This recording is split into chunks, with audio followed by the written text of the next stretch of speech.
my question is about compulsion, eating compulsion, drug compulsion, feeding compulsion, every compulsion in life, and how this is connected with a lot of noise and disturbing that we have inside. How we express this noise inside through the compulsion to outside. See, what you call as compulsive is… generally, people only recognize compulsive physical behavior.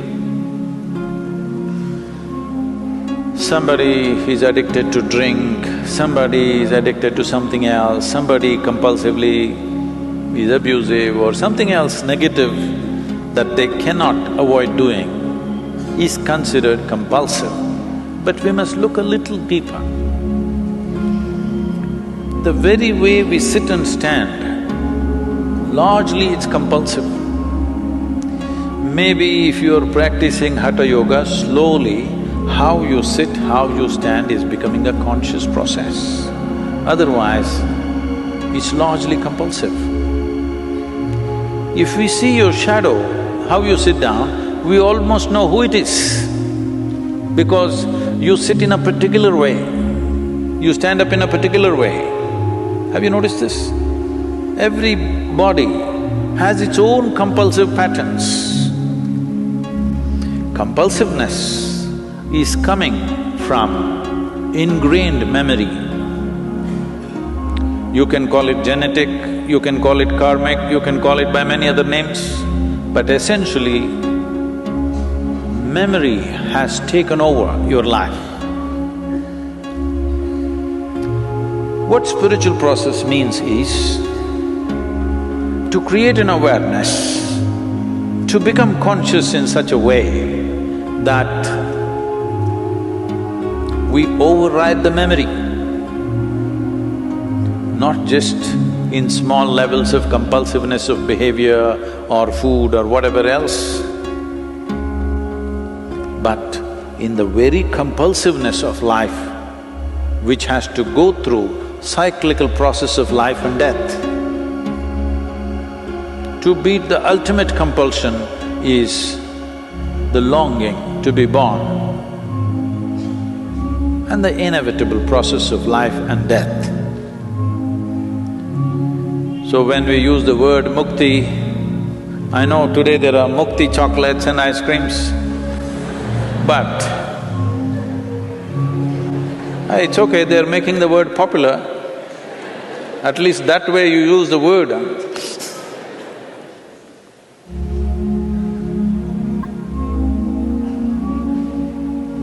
So, essentially compulsiveness means something is going cyclical. You are not able to beat the cyclical movement that's happening within you, either psychologically, emotionally, energy-wise or physically in your behavior patterns. Maybe you are noticing only the behavioral patterns, the compulsive nature of your behavior. You are not noticing the compulsive nature of your thought unless it becomes very acute. Compulsive nature of your emotion, compulsive nature of the way the energy patterns move, and above all, the compulsive nature of your very existence. Every aspect of life is influenced by memory. To what extent it dominates will decide how compulsive you are. It is like… I think I said this some time ago.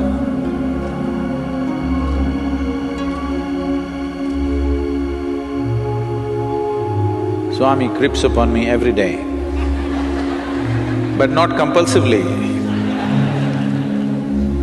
When on the headphones they hear my voice is little going like that, he's coming with a warm drink, which sometimes I drink and sometimes I don't. But you can make this a compulsive pattern. That is, every day at 12 o'clock, I'm sorry, at 2 o'clock, warm drink. You need it, you don't need it. This is called developing good habits.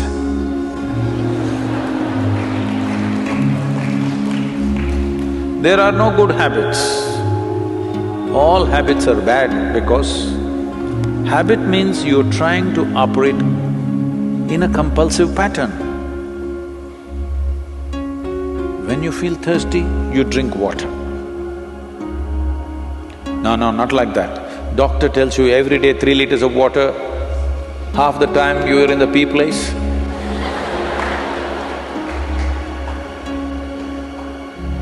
No, doctor should not tell you when to drink water. You must be conscious when you need water. Something so simple. But no, it's all set. When it's all set, it looks like you are functioning efficiently. Yes, you are. Efficiency without a heart is no good, it's cruel. Adolf Hitler is very efficient, but inhuman. This is what will happen in everybody's life. Unknowingly you become tyrannical. Maybe you will never be, fortunately, as capable as him, but you will become equally cruel to yourself and everybody around you because you have your stupid sense of discipline. Now, but Sadhguru, if I don't wake up my children at 6 o'clock, they will wake up at noontime. It is true. It is true. You have to wake them up at 6 o'clock, otherwise they may become sloth. So this is a fine game. Life is a fine game. If you want to do it in a crude way, you can do it. But if you want to do it well, it's a fine game. The same thing can be done in many different ways. So Sadhguru, how do I wake up my children, Sadhguru? In a conscious way, at 6 o'clock in the morning, because they have to go to school at 7. Well, there are many situations in the world which not entirely our making, but we have to sync with it. Otherwise, we will become disaligned with everything. We have to wake up the child to send him to school at 7. This happened.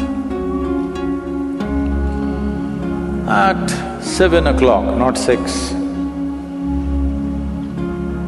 a mother came for the 10th time since early morning and shook her son, "Wake up, you need to go to school." He said, "Mama, nobody likes me in school. The teachers don't like me. The rest of the staff don't like me. The bus drivers hate me. I don't want to go to school."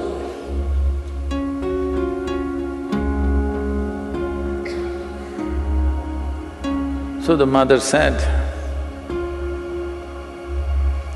"No, you must be responsible, you have to go to the school. After all, you are the principal."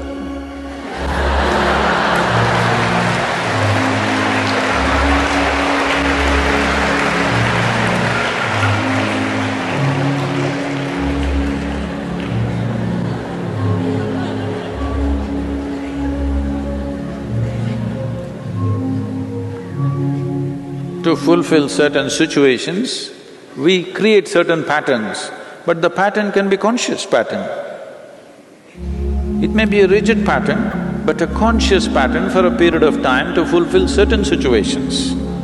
But it need not become a part of our system. If you go with the rhythms of nature, naturally some things will happen in certain ways. Isn't that also compulsive? That every year in the month of June, monsoon should come. Is that not compulsive? It is. That is the nature of… that is the physical nature of the existence. It is by patterns, set patterns. Unfortunately, even the monsoons are becoming a bit conscious and not coming.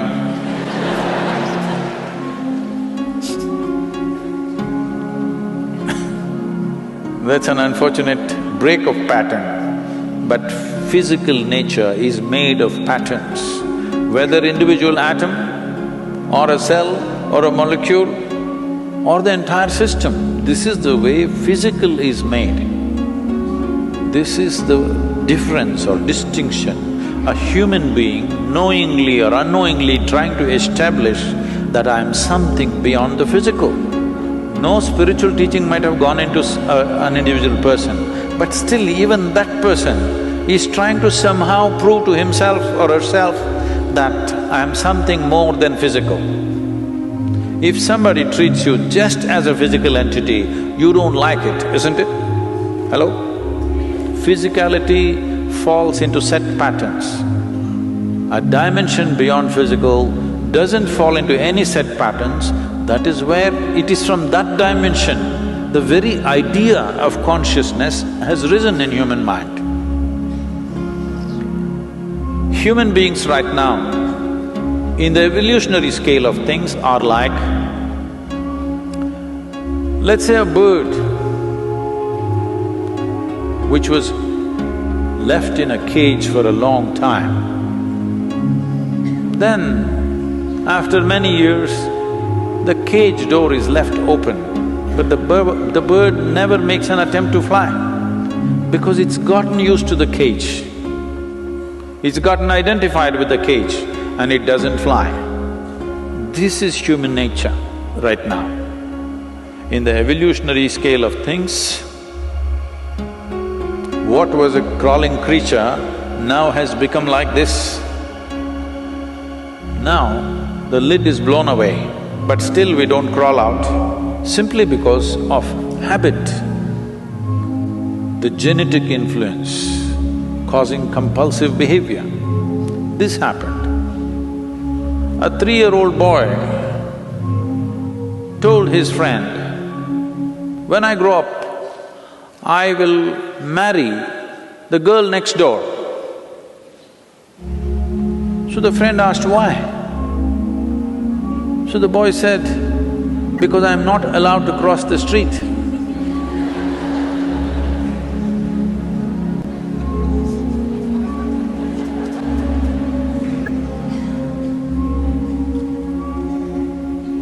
So, compulsiveness, don't try to counter it, don't try to forcefully beat it.